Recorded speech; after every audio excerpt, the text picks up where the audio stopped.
Buenos días, profesor. Muy buenos días, estimados alumnos de segundo y secundaria. Buenos días. Muy buenos días con todos. Muy buenos días, Buenos días, estimados profesor. alumnos. Muy buenos días, buenos días, buenos días. Muy buenos días, estimados alumnos de segundo y secundaria. Muy buenos días. Buenos días, profesor. Muy buenos Buenos días. ¿Qué tal? Se le pide por favor escribir su nombre y apellido completo. Muy buenos días con cada uno de ustedes. Muy buenos días. Buenos días con todos los alumnos de segundo, el mejor salón, del Colegio Jorge Basadre. Listo, escribir su nombre y apellido completo, por favor. Muy bien, para empezar la sesión del día de hoy, vamos a observar el siguiente video para entender de qué vamos a hablar, ¿no? Cuál es el tema fundamental. Súbele todo el volumen a tu audio y observamos. El mariscal del Reich, Hermann Göring, el lugarteniente de Hitler, Rudolf Hess, y su principal ideólogo, Alfred Rosenberg, se sientan en el banquillo de los acusados el 20 de noviembre de 1945. Muchos otros altos cargos nazis habían huido o se habían suicidado como el propio Hitler. Por primera vez en la historia, representantes de un Estado tenían que comparecer ante una corte penal internacional. Los países aliados querían enjuiciar a los responsables individuales de los crímenes nacionalsocialistas y no adjudicar la culpa al pueblo alemán como un todo. A los criminales de guerra se los acusó de atentar contra la paz mundial, planificar, provocar y llevar a cabo una guerra de agresión, violación de la ley marcial y crímenes de lesa humanidad. Me declaro no culpable. Al igual que Göring, ninguno de los acusados está dispuesto a asumir su responsabilidad. Muchos alemanes conocieron durante el proceso la dimensión de los crímenes nazis. El 1 de octubre de 1946 se dictan las sentencias: 3 absoluciones, 7 penas de prisión, 3 de ellas perpetuas, y luego se anuncian las 12 condenas a la pena capital. Los juicios de Nuremberg suponen un hito, pues allanaron el camino para la posterior creación de la Corte Penal Internacional de La Haya. Muy bien, entonces, a partir del observado, tenemos acá una pregunta bien interesante.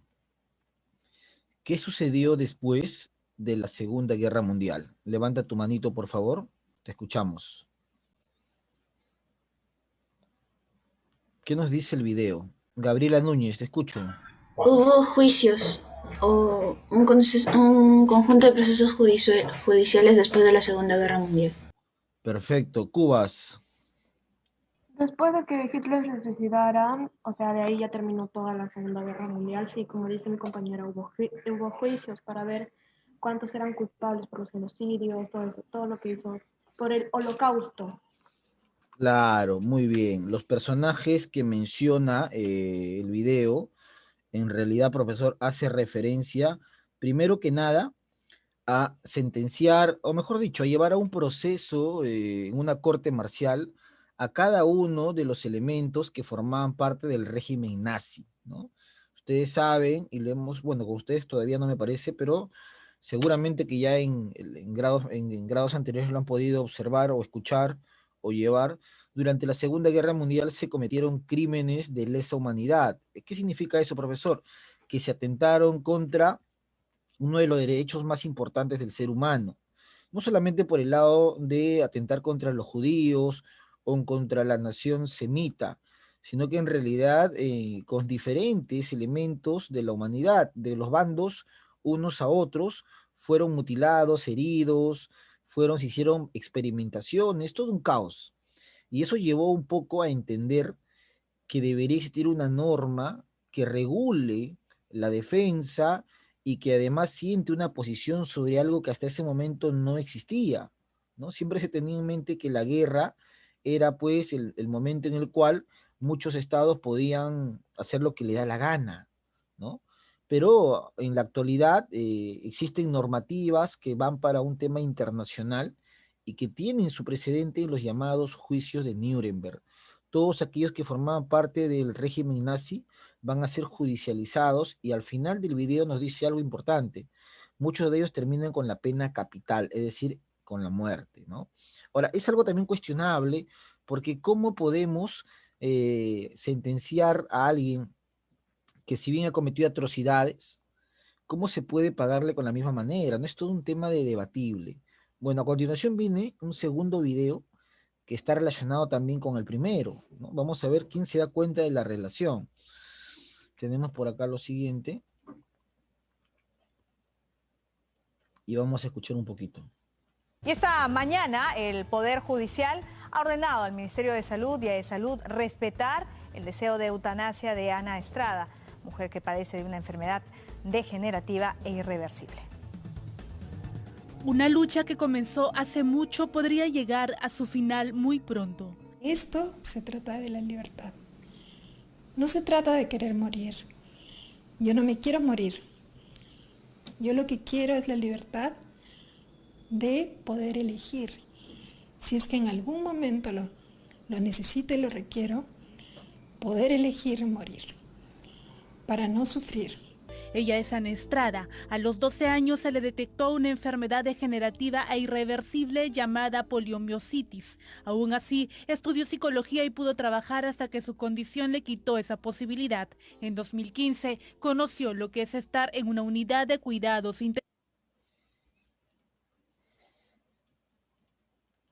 intensivos. Me comencé a cuestionar muchas cosas. Y una de esas fue que ya no quería vivir así, ¿no? Dependiendo de un ventilador y dependiendo cada vez más, porque yo tengo una enfermedad degenerativa. Actualmente se encuentra postrada y en estado de dependencia, por ello solicitó que se le permita tener una muerte sin sufrimiento. Y hoy, el 11º Juzgado Constitucional de la Corte Superior de Justicia de Lima ordenó al Ministerio de Salud y a Salud respetar su decisión y poner fin a su vida a través del procedimiento de eutanasia. Y consideramos que es una buena noticia porque lo que se está haciendo es reconocer que la persona tiene autonomía, es decir, libertad para decidir, sobre todo en el último momento de su vida, cuando esté en el marco de una enfermedad grave, pueda definir si continúa o no viviendo, porque puede considerar que esa condición afecta su dignidad. Este documento declara fundada la demanda al considerarse afectados los derechos a la dignidad, autonomía, libre desarrollo de su personalidad y de la amenaza de no sufrir tratos crueles e inhumanos. El defensor del pueblo indicó que en breve se debe notificar a las partes. Lo que puede pasar es que el Ministerio de Salud, el Ministerio de Justicia, se apelen esta resolución. Y esto, porque esto recién está en el juzgado de primera instancia. Manifestó que si la siguiente instancia judicial revoca la sentencia, acudirán al Tribunal Constitucional para que se respete el fallo. Muy bien, a partir del observado entonces tenemos la siguiente pregunta. ¿Qué derecho es el más importante, crees tú? Cielo Gabriela Núñez Macedo. El derecho a la vida, profesor. ¿Por qué? Porque es algo que no te pueden quitar a ti mismos a menos que tú lo decidas. Ok, Castro, te escuchamos. Profesor, para mí el hecho más importante es la democracia, porque ella quiere decidir con que si quiere disfrutar sus últimos momentos o ya quiere morir así para que no tenga más sufrimiento, ya no esté en un lugar que no quiera estar ella. Ok, Cubas. El derecho a la vida es más importante. ¿Por qué? Todos nacemos con ese derecho, nadie nos puede quitar. En cambio ella, la chica, los que vieron en la noticia, sabemos bien que ella ya no podía más. Ella misma decía, ya no puedo. Y quería que le aplicaran, por favor, la eutanasia. Y la aprobaron y no sé, desde ahí ya no me enteré más de la noticia.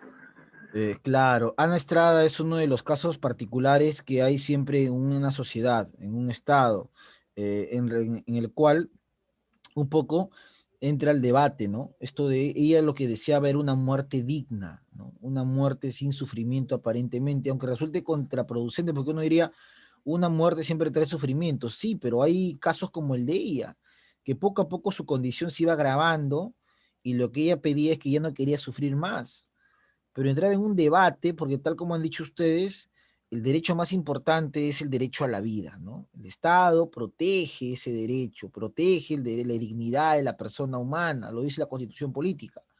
Entonces, si el derecho a la vida es lo más importante, ¿Cómo pedirle al Estado que te quite la vida también? ¿No? Eso es un tema bien debatible, por eso es que ella estaba en procesos judiciales y por eso que se hizo un caso bastante polémico en el Perú y llegó a partes del mundo, porque iba un poco contra lo natural, ¿no? Lo natural es que todo el mundo quiera vivir, ¿no? Digamos que eso es parte de la naturaleza humana, todo el mundo lucha por su vida, desde que los espermatozoides están buscando y alcanzar un óvulo para que inicie la fecundación, eso es algo innato, inherente, prácticamente al humano, ¿no?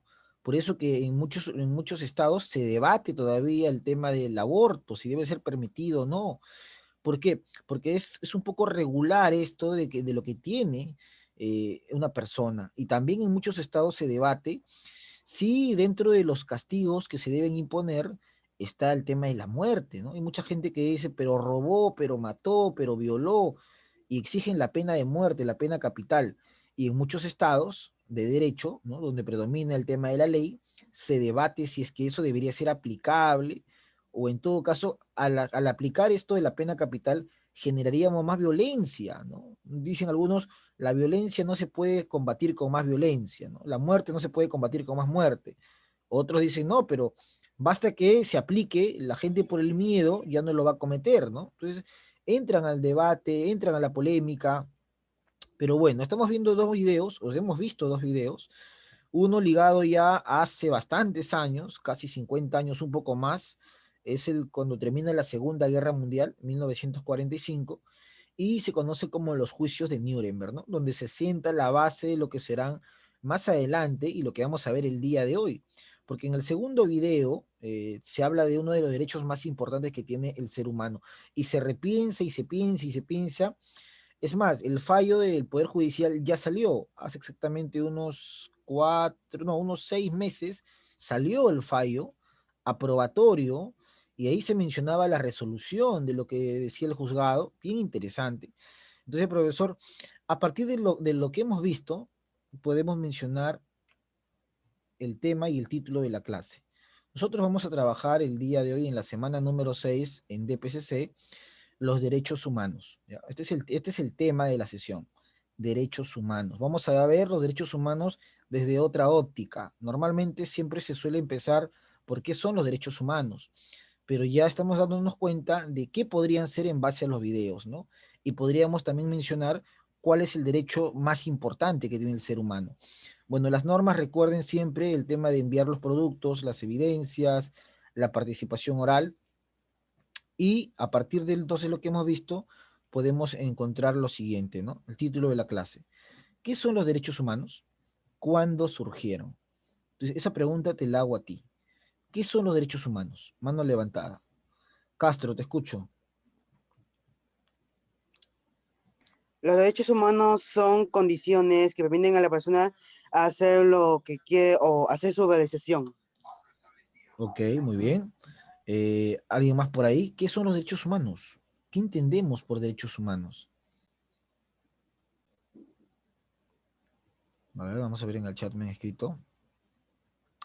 Tengo en clase a Kenny Sarmiento, a Lupita Paredes, a Bricel Bajonero, Rubí Esmeralda, Gabriela Campomanes, Connie Gamboa, Rosa Zulema, Cielo Gabriela, Pamela Briceño, Ken Príncipe, Maricielo Ramos, Shamila Medina, Mitsu Cubas, Stefano Castro. Cubas, te escucho. Ya, bueno, los derechos humanos va para todos, no importa raza, sexo, eh, origen, nada, eso va para todos. Más que yo creo que son leyes que ya te vienen incluido a ti como derecho, tú lo tienes que cumplir y te tienen que dar esos derechos. Ya, bueno. Ya, son leyes, dice Cubas, que forman parte del ser humano y que se deben cumplir para el ser humano. Gabriela, te escucho. Bueno, profesor, los derechos humanos también son conocidos como los derechos fundamentales para la vida, ya que eso implementa el respeto, la empatía hacia la otra persona y a no juzgarla por lo que es, porque es un ser humano como nosotros y tienen que ser tratados como tales y recibir una vida digna.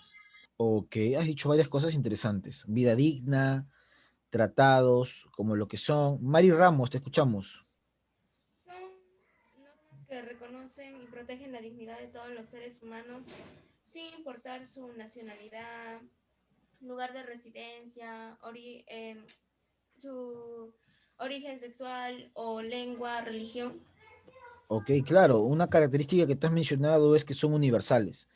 Los derechos humanos son universales porque no solamente le pertenecen al profesor Luis Aníbal, no solamente le pertenecen a Carla Sofía Cielo Pichilingue, o a Gabriela Campomanes Huarcaya, o a Kenny Sarmiento, o a Ken el Príncipe. Los derechos humanos son para todos, son para tu mamá, para tu papá, para tu hermano, para tu amigo, para tu vecino, son para todos, para el director, para el profesor, para la profesora, son para todos. Basta solamente una cosa para que tú tengas derechos. La pregunta es, ¿qué cosa basta? ¿Qué cosa es suficiente para que tú tengas derechos? Cubas, te escuchamos. Nacer, o bueno, antes de nacer, porque sabemos cuando una persona está embarazada y lo quiere abortar, no puede, porque el pobre niño no tiene la culpa. Ya Claro, tiene su derecho a la vida. eso se llama Antes de, la concepción, ¿no, Cubas? sí, Desde la entonces sería concepción. antes de nacer, ya tenemos todos nuestros derechos. Claro, desde la concepción. Pero básicamente, si bien tenemos los derechos desde la concepción, ¿no? Que es el derecho a la vida, el más importante de todos, pero a partir de una vez que uno ve la luz, ¿no? A partir que se escucha el llanto en el hospital o en la clínica del bebé, inmediatamente ya tienes una gama de derechos, ¿no? Los derechos no se compran, chicos. Tú no vas a la tienda, a Metro, Plaza Vea, y no dices, véndeme 1 kilo de derecho al trabajo. No se compran. Los derechos no pesan, no, tu derecho no pesa más que el otro. No, no es así. No, los derechos son universales. Todos tienen los mismos derechos. Tu opinión es tan importante como la de Brisel Bajonero, como la de Lupita Paredes Guamán, como la del director, como la del profesor, como la del tutor, como la de todos, ¿no? Entonces, los derechos no se negocian. Entonces, eso hay que tenerlo presente. Una característica es que son universales. Pero entonces, ¿qué son los derechos y cuándo surgieron? Es la pregunta que vamos a ver hoy día. ¿Qué son los derechos humanos y cuándo surgieron? A ver, en el chat me escribe Carla Sofía Cielo Pichilingue y Milady Calderón Herrera. Buenos días. Muy bien, entonces tenemos por acá. Derechos humanos, ¿no? Dice que los derechos humanos presenta la siguiente definición. Voluntario para que lea, por favor, cualquiera. Lupita Paredes Guamán. Te escuchamos, Lupita. Facultades inherentes al ser humano por las cuales se pueden exigir o realizar determinados actos permitidos por la ley. Claro, son facultades. Acuérdate bien de eso, ¿ah? Un derecho humano es una facultad, ¿no? ¿Qué es una facultad, profesor? Algo que se te atribuye, ¿no? Por ejemplo, cuando tú ingreses de repente en algún momento a la universidad, vas a tener una atribución. ¿Qué cosa, profesor? Simplemente por el hecho de ingresar a una universidad, posiblemente, no posiblemente, ya vas a tener un carnet universitario, ¿no? Vas a tener la facultad de poder pagar medio pasaje, vas a tener la facultad de poder ingresar a un museo, de poder ingresar a de repente un centro histórico y el costo va a ser menor al que normalmente paga cualquier persona. Vas a tener la facultad de poder decir, mira, yo pertenezco a un grupo que está estudiando ahora una carrera profesional. Vas a tener muchas facultades y dependiendo de la universidad donde tú estudies, vas a tener más facultades. Una biblioteca, un centro de repente de cómputo, una sala de estudio, un comedor, conferencias, charlas, acceso a una beca, estudiar en el extranjero y miles de cosas, ¿no? Entonces, eso es una facultad, algo que se te da, algo que se te entrega. Y en este caso, los derechos humanos son facultades que uno va a tener simplemente por el hecho de ser un humano, nada más. Profesor, ¿eso quiere decir que la planta no tiene derechos? En teoría no tiene derechos. Profesor, ¿quiere decir que mi celular no tiene derechos? Tampoco. Profe, el perro sí, porque ahora hay una legislación para todos los animales. Inclusive hay casos de personas que por maltratar animales tranquilamente empiezan a llevar un proceso judicial, ¿no? Y eso no pasaba hace 50 años. Hace 50 años los animales eran tratados como objetos. Hoy día ya existen organizaciones que velan por el derecho de los animales, y creo que lo vimos el bimestre pasado. Pregunta, El bimestre pasado vimos que había un lugar en el Perú donde se comían a los gatos. ¿Dónde era eso? ¿Dónde comían a los gatos? Mari Ramos, te escuchamos. ¿Guari? En Guari no comían a los gatos. En Guari, la cultura Guari no. Cubas, En Chincha. en Chincha tampoco era. Castro, Profesor, ¿era en Ica? en Ica, tampoco era en Ica. Castro, Hola, profesor. China, creo que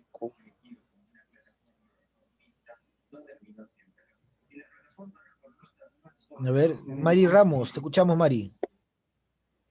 No, profesor, disculpe, se quedó con la mano. Te disculpo. Cielo Gabriela, ¿En Ancash, profesor? tampoco. ¿Veis? Se han olvidado ya. Bueno, se comía. A ver, Shamil, ¿Bamba?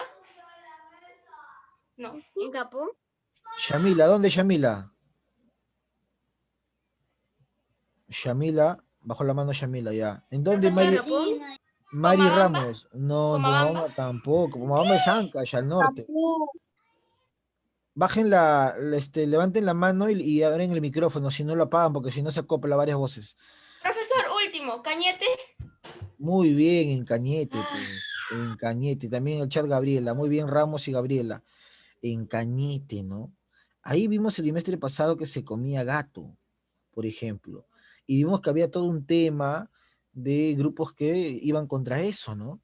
Entonces, a lo que vamos es a lo siguiente, que los derechos humanos forman parte, obviamente, de nosotros, desde la concepción, pero que ya en los últimos años los animales también tienen normas que regulan, profesor, la vida de ellos, ¿no? Y no solamente los perros o gatos como uno piensa, sino se habla inclusive de que esto debe llegar a más. Por eso hay organizaciones que están en contra de las corridas de toro, ¿no? Para citar un ejemplo. Pero bueno, regresando al tema, los derechos humanos entonces son facultades inherentes a nosotros, ¿no? Por la cual uno puede exigir o realizar determinado acto. Ahora, atención con eso. No por el hecho que yo tenga derechos, voy a hacer lo que me dé la gana. Así tampoco es, ¿no? Ah, ya, el profesor dice que yo tengo derecho a la vida. Entonces, como tengo derecho a la vida, nadie me puede hacer nada, yo puedo hacer lo que me da la gana, yo voy por la calle y de repente voy a empezar a tocar los timbres de mi vecina para molestarla, de repente voy a empezar a insultar a mi vecino, de repente me subo al bus y no pago pasaje, porque yo tengo derechos, yo hago lo que me da la gana. Así tampoco es, ¿ah? Así tampoco funciona, ¿no? Tú tienes derechos, sí, tienes derechos, pero tus derechos son regulados por muchas instituciones, pero sobre todo tus derechos deben estar dentro de la ley, ¿no? Recuerda esa palabra, es importantísimo tenerlo presente y siempre cumplirlo, porque si uno hace algo que no está permitido por la ley, lo que te va a esperar es la cárcel, ¿no? Bueno, en el mejor de los casos podría ser una multa, podría ser de repente una detención de 48 horas o 24 horas y luego la libertad, ¿no? Pero vas a quedar con antecedentes. Y en el peor de los casos, te puede pasar la muerte, ¿no? Imagínate que robes y que la persona que tú le has robado tiene un arma y te dispara. Por robar un celular, mueres. Por robar una cartera, mueres, ¿no? Imagínate que por la calle le falte ese respeto a alguien y ese alguien está acompañado de alguien que tiene arma y te dispara, mueres, ¿no? Entonces, es importante manejarnos siempre de la ley. Los derechos humanos son facultades, es cierto, pero no para hacer lo que te dé la gana. Si tú hablas algo sin pruebas, podrías caer en difamación. Si tú agredes, obviamente, a una persona, ¿no? Y no solamente es golpear o insultar, cuando hablamos de agredir es desde por sí ya de lanzarle una ofensa, agredes, te puedes ganar una querella, llevar un juicio y quizás a la cárcel. Si tú manejas un vehículo en estado etílico, o tu papá o tu mamá puede cometer un accidente y puedes ir a la cárcel. O sea, hay miles de cosas que nos generan el hacer cosas que no van contra la ley. Entonces, la ley es lo más importante dentro de los derechos humanos, ¿no? Recuerda, derechos humanos son facultades que todos tenemos, todos, todos. Profesor, ¿tengo que tener 18 años para tener esto? No necesariamente, porque hay varios tipos de derechos, ¿no? pero el principal derecho, como lo mencionó Cubas, es el derecho a la vida, se forma desde la concepción. Desde la concepción. Por eso que el aborto en el Perú todavía no está legalizado, ¿no? El aborto en el Perú todavía no es algo que esté dentro de la ley. Profe, pero sí se hace clandestinamente, pero no dentro del marco legal, ¿no? Bueno, seguimos. ¿Cuál es el origen, profesor, de los derechos humanos? Bueno, cuando uno habla del origen de los derechos humanos, hay varias teorías. Unos dicen que los positivistas, esta es una teoría, dicen que los derechos humanos se surgen a partir de las leyes emitidas por los estados, ¿no? Los positivistas dicen que los derechos humanos nacieron cuando el hombre estableció una constitución, ¿no? Lo que es un Estado, el Estado es constitución política, porque ahí están las leyes, el Estado son poderes, legislativo, ejecutivo, judicial, el Estado son instituciones u órganos como la Policía Nacional, las Fuerzas Armadas, el Ministerio Público, son todo un montón de instituciones que velan por el cumplimiento de las leyes. Entonces, para los positivistas, los derechos humanos nacieron a partir que se elaboran las leyes. Ellos dicen, no existen derechos humanos si primero no hay leyes. Tienen que haber leyes para que existan derechos humanos. Ellos sostienen eso, ¿no? Ellos dicen, en la historia del ser humano, primero ha formado estados, primero ha formado leyes, después ha exigido derechos, ¿no? Eso es lo que dicen ellos. Pero también hay otra escuela que es los justnaturalistas, ¿no? Ellos dicen, no, no es así como tú planteas, porque el hombre siempre ha tenido derechos. En la prehistoria, el hombre tenía derechos, y en la prehistoria no había Estado, no había leyes, no había constitución. Es más, el hombre ni siquiera tenía la escritura, pero el hombre ya tenía derechos. El hombre tenía derecho a la vida, por eso que podía matar animales, podía recolectar plantas y alimentarse. Entonces hay todo un debate, ¿no? Y le dicen, entonces, ¿cuándo tiene derechos? Bueno, el hombre tiene siempre derechos desde su nacimiento. Lo único que hace el Estado es darle legitimidad. Nada más dicen los justnaturalistas, ¿no? El ser humano simplemente por el hecho de ser humano ya tiene derechos. Lo único que va a hacer el Estado es simplemente reconocerlos. En cambio, los positivistas dicen, no, así no es. Los derechos recién han aparecido con la ley, con el Estado. Hay todo un debate, ¿ah? Y obviamente no puede faltar algo que está de moda en estos últimos días, la escuela socialista. ¿Qué dice la escuela socialista, profesor? Que los derechos humanos surgen como un resultado, dicen, de una contradicción entre clases sociales. Los socialistas dicen, desde que el hombre apareció en la Tierra, desde que se dio el desarrollo del Homo habilis, el primer hombre, siempre han habido luchas. El hombre luchaba contra la naturaleza y el hombre terminó venciendo, porque se adaptó y no se extinguió.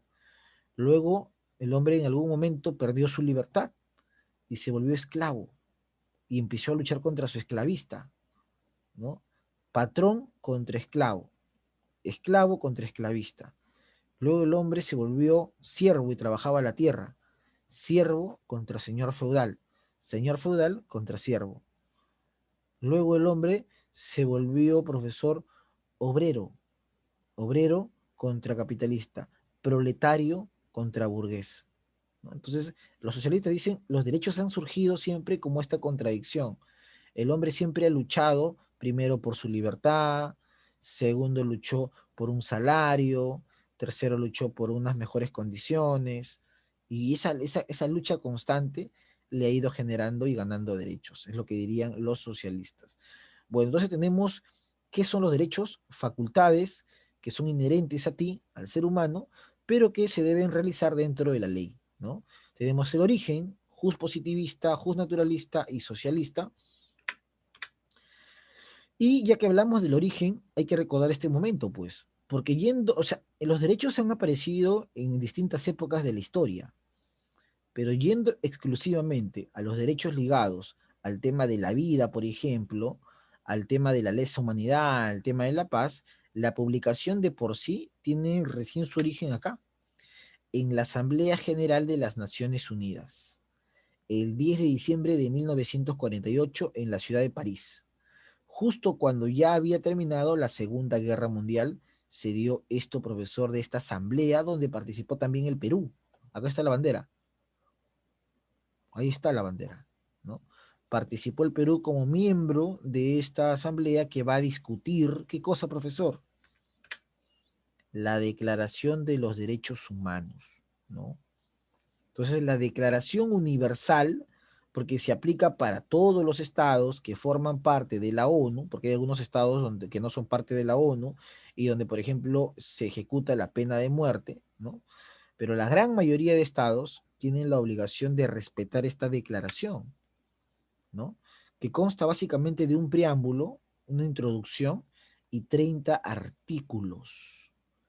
¿Y para qué sirven esos artículos? Para construir una sociedad más justa e igualitaria, para evitar que en algún momento aparezca un Hitler, que aparezca un Mussolini, o que aparezca una ideología nazi y le arrebate al hombre lo más importante que tiene, que es la vida. Eso recuérdalo bien, porque sin vida no hay derechos, ¿ah? Sin vida no hay trabajo, no hay educación, no hay salud, no hay libertad. Eso es lo más importante. Por eso que todos los estados, como el Perú, protegen ese derecho. Por eso que es importante el tema de la salud en un país. Por eso que muchos estados ahora compran mascarillas, compran vacunas, porque no pueden permitir que más gente de su país muera, ¿no? Entonces, la Declaración Universal de los Derechos Humanos.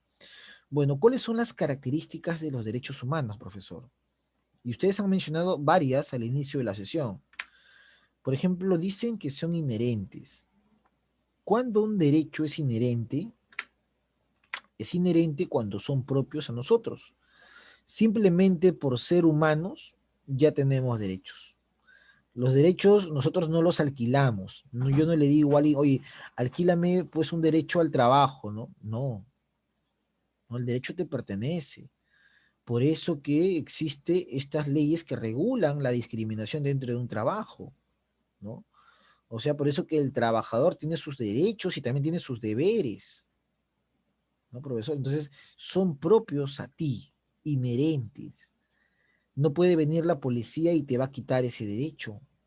No puede venir el presidente mismo y te lo va a quitar, ¿no? Es más, ni siquiera los presos pierden su derecho a la vida.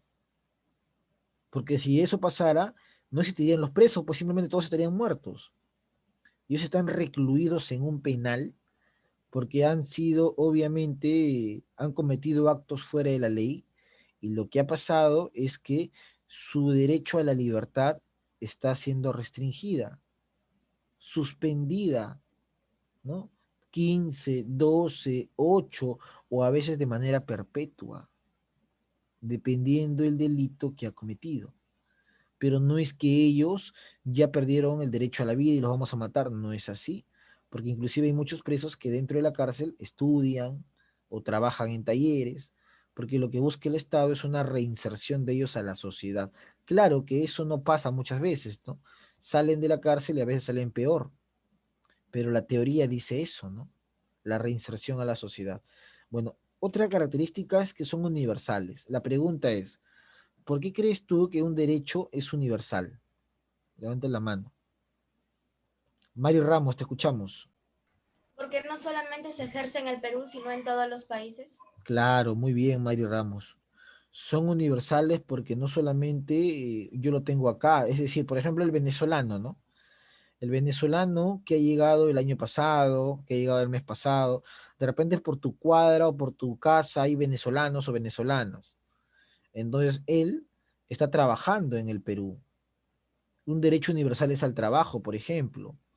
Y él no es que por ser venezolano acá no le dan trabajo. Hay muchos venezolanos que están trabajando de repente de choferes, de cobradores, en empresas, de mecánicos, de carpinteros, de médicos en la pandemia, han sido aceptados algunos incluso, de profesores, de repente has tenido alguna vez algún profesor venezolano o venezolana. Entonces, tiene que ver con lo que dijo su compañera. No es que por ser migrante ya no puede tener derecho al trabajo, ¿no? Igual pasa con el Perú. Hay peruanos que están en este momento en el extranjero y están trabajando, ¿no? Castro, te escuchamos. Profesor, los derechos son universales porque se reconocen a todos los seres humanos sin ninguna exclusión, o sea, de que una persona no tenga derechos, todo el mundo lo tiene. Claro, todo el mundo tiene derechos, ¿no? Todos, todos. No importa si eres en realidad hombre o mujer. No importa si tu condición económica es pobre o de repente millonaria. No importa si tienes un estudio universitario o no lo tienes. Todos tienen derechos, todos. Por eso que cuando uno va al banco, haces cola. Tú vas al banco, tu mamá va al banco y hace cola. No es que iba a pasar de manera ya rápida, a no ser que tenga una discapacidad o que tenga un bebé en brazos o que sea una persona de edad. Pero la gran mayoría tiene que hacer cola, ¿no? Entonces, eso es universalidad, pues. Todos tienen los mismos derechos. Entonces son universales, ¿no? Se extienden en todo tiempo y espacio. ¿Qué más tenemos para los derechos? Son progresivos los derechos humanos. Profe, ¿por qué son progresivos? Son progresivos porque se van modificando, incrementando, eliminándose. Es que la sociedad también evoluciona. Pregúntale a tus padres o a tus abuelos, ¿era igual en su época? Y te va a decir que no era igual, que ahora la época es diferente, que ahora la sociedad es diferente. De repente tu abuelo o tu abuela o tu mamá o tu papá no sabe lo que es Instagram, de repente no lo tiene, porque en su época nadie lo tenía. Utilizaban las cartas, utilizaban el correo, ¿no? Y había leyes para eso, como ahora hay leyes para también esta época.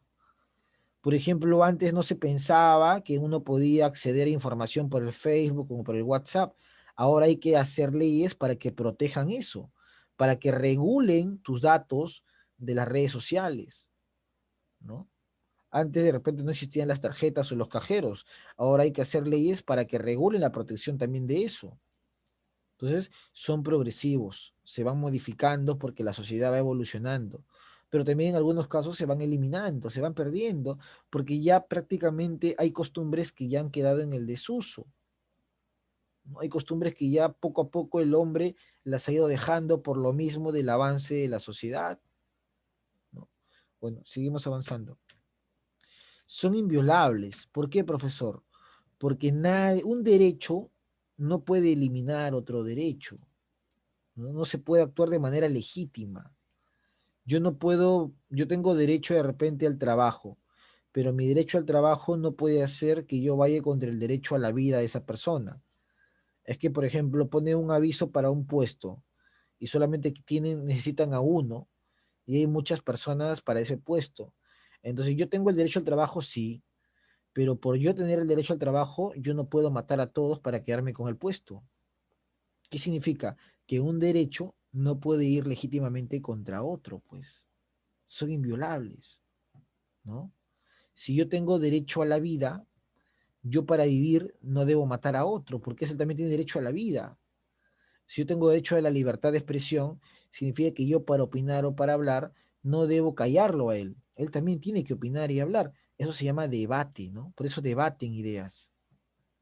Entonces, son inviolables porque no se puede actuar legítimamente contra ellos. Son inalienables. Yo no le puedo quitar derechos de repente a Lupita Paredes, a Cielo Pichilingue, a Núñez Macedo, no. Yo no soy Dios, ¿no? Yo no soy de repente el creador máximo, y si así lo fuese tampoco se puede. Cada persona tiene sus propios derechos que son prácticamente ilimitados. Yo no se los puedo quitar. Tu mamá no te los puede quitar. Tu papá tampoco. Por eso padres que cometen atentados contra sus hijos muchas veces son denunciados y a veces llevan juicios y ese menor termina siendo llevado a un albergue o termina siendo llevado, ¿por qué, profesor? Para ser protegido ante los maltratos de sus propios progenitores. No se les puede quitar derechos a las personas, por más delito que hayan cometido. Por eso que cuando las poblaciones atrapan a un delincuente que ha robado y lo quieren quemar, lo amarran y le quieren matar, viene rápidamente la policía, no a defenderlo. El policía no quiere defenderlo a él. El policía lo que quiere hacer es defender la ley. Y la ley dice que tú no puedes hacer justicia con tus propias manos. Eso dice bien claro la ley. Por eso a veces se presenta esta figura, ¿no? Un delincuente entra a robar una casa y de repente el señor en una casa tiene pistola y lo mata. Y a veces el señor termina preso. Entonces la gente dice, uy, la justicia es que no tiene que ver que él sea delincuente, sino que lamentablemente, y digo lamentablemente porque puede generar indignación en la gente, pero la ley es la ley, ¿no? Son inalienables los derechos. Tú no puedes quitarle la vida a otro, no puedes. Profesor, entonces, ¿qué debo hacer? ¿Dejarme que me robe? Bueno, para eso existe una figura jurídica, ¿no? Que va a depender de la situación, va a depender de qué arma utiliza él, va a depender de quién empiece el ataque. Por eso se llama, existe la legítima defensa, pero ese es otro tema, ¿no? El punto acá es que son inalienables. Ni el mismo policía te puede quitar el derecho a la vida, ¿no? Por más policía que sea. Muy bien, ¿qué más? Son indivisibles, no se aplican parcialmente. Yo no le puedo decir a él, a Juanito, a Pedrito, a Carlitos, hoy día te voy a dar un cuarto de derecho de trabajo. No, no se aplican de manera total. Yo no le voy a decir, toma, hoy día te voy a dar un cuarto de derecho de libertad, solamente vas a hablar por 5 minutos. No, se aplican para todos y se aplican en su totalidad. Y son imprescriptibles. Los derechos no tienen fecha de caducidad. No es que yo voy a decir, ah, ya, profesor, mis derechos vencen en un día. No. La pregunta es, ¿cuándo crees tú que tus derechos van a acabar? ¿Cuándo? Mari Ramos, te escuchamos. Cuando llegue la muerte. Muy bien, ¿no? Los derechos de una persona acaban cuando llega la muerte, pues. ¿No? Ese es el tema. O sea, tus derechos te van a acompañar hasta el fin de tus días, ¿no? Por eso se llama son imprescriptibles. Cuando tú mueres, no solamente se va la parte material, sino se van todos tus derechos, ¿no? Todos, absolutamente todos. Bueno, seguimos. ¿Cómo se clasifican los derechos, profesor? Bueno, los derechos los podemos clasificar de la siguiente manera. De primera generación, por ejemplo, que se dieron a partir de la Revolución Francesa en el siglo XVIII. Estos derechos tienen una historia bien interesante. En el siglo XVIII, en muchos lugares de Europa gobernaban los reyes, ¿no? Los monarcas. Ellos se atribuían como que su poder venía de Dios y que nadie puede atentar contra eso porque estaría atentando contra Dios. Bueno, contra eso se levanta el pueblo, especialmente la burguesía, que son los comerciantes y los intelectuales, que conducen a las masas populares, al campesino, al artesano, al pastor. ¿Para qué? Para luchar por sus derechos que aparentemente no les eran proporcionados por el rey, ¿no? Y ahí aparecen derechos civiles y políticos, la capacidad de poder protestar, de poder exigir un nuevo gobierno. Aparecen derechos como para garantizar la participación política. Por primera vez en Francia, la gente tiene derecho a elegir sus autoridades. Antes no pasaba eso. Antes simplemente el rey moría y quien heredaba era su hijo, y así sucesivamente, ¿no? Entonces aparece el derecho a la vida, integridad física, derecho a la igualdad ante la ley, ¿ah? Todos somos iguales, derecho a la libertad de conciencia y derecho a la propiedad y la herencia, ¿no? Lo que tú has ganado con el sudor de tu frente es tuyo, tu propiedad, y como es tu propiedad, tú tienes el derecho de poder cederlo a tus descendientes o a quien tú consideres, en este caso a tus hijos, ¿no? Bueno, luego tenemos los de segunda generación que aparecen en el siglo XIX, tiempo después, la Revolución Mexicana, y son básicamente derechos económicos, sociales y culturales. Mira la diferencia. En la primera generación están ligados más a la persona de tipo civil y político. Ya en la segunda generación, estos derechos deben ayudar a que la vida de la persona sea más armoniosa.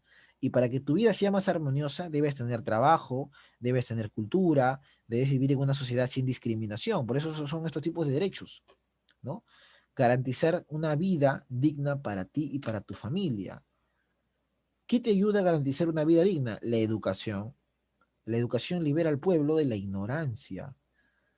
Los padres en el siglo XIX, la mayoría eran campesinos, artesanos, obreros, pero gracias a estos derechos, sus hijos pudieron tener acceso a una mejor educación y sacaron a sus padres de la pobreza.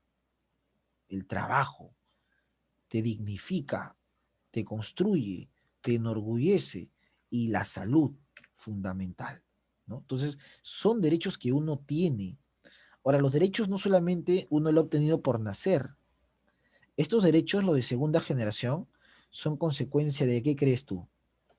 ¿Cómo crees que el hombre pudo obtener esos derechos? ¿Son consecuencia de qué? Piensa un poquito, levante la mano, es algo bien fácil.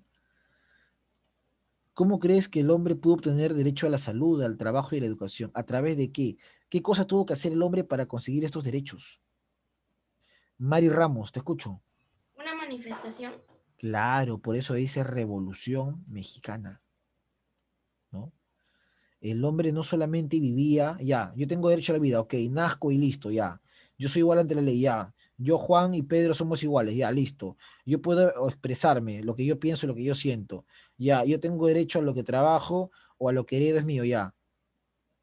Pero hay mucha gente que no puede lograr eso. ¿Por qué? Porque no los conoce. Y como no los conoce, hay que educarlos. Que no tienen nada, porque no tienen derecho al trabajo, tienen que trabajar. Y tienen que trabajar solamente 8 horas, porque si no se mueren, se enferman. Y gente que no puede ir a un hospital porque no existe, porque solamente para ir hay que pagar a una salud. Entonces, todos estos derechos, muy bien, May Ramos, se consiguieron a partir de qué, profesor? A partir de la lucha, a partir de la revolución. La gente protestaba, la gente reclamaba, la gente marchaba y decía, yo quiero estos derechos, yo exijo estos derechos, y los ganó. La mayoría de derechos en la historia se han ganado luchando, se han ganado en las calles, ¿no? Y tenemos luego lo que hemos visto hace un momento, los de tercera generación que nace después de la Segunda Guerra Mundial. Entonces el hombre se dio cuenta que no solamente era suficiente con la educación, trabajo y salud y la vida y la igualdad y la libertad, porque faltaba algo más. Y se dio cuenta, mira, cuando hay guerras, se olvidan de esto. Cuando hay enfrentamientos, se olvidan de esto. Entonces debemos buscar derechos que promuevan la paz. El hombre se asustó cuando vio las bombas atómicas. Entonces el hombre busca garantizar sociedades pacíficas, dignas, donde la humanidad no vuelva a presenciar nunca actos de violencia y crueldad, donde no se vuelva a ver nunca una bomba atómica lanzada a una ciudad y matando gente inocente. Entonces nacieron los derechos de tercera generación. Por eso que las guerras en el siglo XXI se están evitando. Como ya no pueden enfrentarse de manera violenta, ahora dice que se enfrentan de manera económica. Se enfrentan vendiendo, se enfrentan comprando. Es la nueva guerra, ¿no? La guerra en que yo saco un celular y tú sacas otro. A ver quién vende más celulares, mi modelo o tu modelo. En que yo te ofrezco algo y tú sacas otro. A ver quién compra más mercados. Esa es la nueva guerra, ¿no? La guerra del consumo, le dicen, ¿no? ¿Quién consume más? ¿De dónde consumes más? El que consume más gana, ¿no? Ahí está. Hay derecho a la paz, tercera generación, derecho a la protección del medio ambiente, que es tan importante, porque en la actualidad estamos atravesando un problema. ¿Qué problema ambiental estamos atravesando? Levante la mano. ¿Cuál es el problema ambiental que en este momento estamos atravesando todos? No solamente los peruanos, ¿ah? Hay un gran problema ambiental. Cubas, te escuchamos. ¿Del coronavirus? Ese es un problema ligado a la salud, ¿no? Pero hay un problema. Ambiental sería de el clima, todo eso, lo que estamos pasando, la Antártida se está ¿Y cómo se llama eso? derritiendo. A ver. El calentamiento Ahí global. está, ahí está el calentamiento ¿El global. deterioro de los suelos? No, el calentamiento global, ahí está. Muy bien, Ajá, muy el bien, calentamiento. Cubas. Recuerden que tienen que levantar la mano para poner la nota. Entonces, muy bien, Cubas. Efectivamente, ¿no? El problema o la enfermedad que está pasando en este momento a la Tierra es el calentamiento global. Y el calentamiento global tiene entre sus causas la emisión de dióxido de carbono, ¿no? Entonces, eso, por ejemplo, se genera en la tercera generación. Evitar que la Tierra se siga calentando porque va a generar problemas como lo que hemos visto en los últimos años. La pérdida de glaciares, la pérdida de agua dulce, la pérdida de biodiversidad, el cambio climático que trae un montón de cosas, enfermedades, pandemias, fenómenos, etc, etc.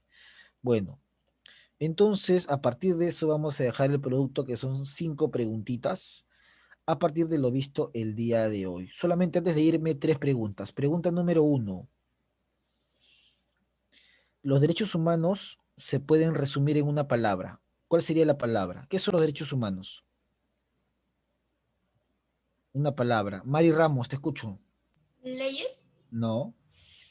Lo hemos dicho al inicio de la clase, ¿ah? Los derechos humanos se resumen en una palabra. ¿Qué son los derechos humanos? Rubí Bueno. ¿Empatía? No. Hay una palabra. Castro. ¿Vida? No. Los derechos humanos se resumen en una palabra que le hemos mencionado al inicio de la clase nada más. Ahí decía, ¿qué son los derechos humanos? Y yo te decía, los derechos humanos son ¿qué cosa? ¿No? A ver, pregunta 1, ¿ah? Son 3 preguntas antes de retirarnos. No te vayas a olvidar que los derechos humanos son, a ver, me escriben en el chat, tampoco. Nunca me pueden responder una pregunta con otra misma pregunta, pues si yo pregunto qué son los derechos, nunca me pueden decir son derechos, ¿no? Los derechos humanos, no te vayas a olvidar, ¿ah? Lo vimos al final, son facultades. Facultades, ¿ya? Los derechos humanos son facultades. Pregunta entonces, ¿los derechos humanos fueron promulgados por la Asamblea General de las Naciones Unidas después de qué acontecimiento? Pregunta 2. Cubas. Después de la Segunda Guerra Mundial. Correcto, después de la Segunda Guerra Mundial. Y la tercera pregunta es, ¿y se puede decir entonces que los derechos humanos se encuentran en cuál de las generaciones? Levante la mano. Mari Ramos, te escucho. ¿En la tercera generación? Correcto, ¿no? En la tercera generación. Así de sencillo. Muy bien, chicos. Entonces, ahí nos estamos quedando el día de hoy.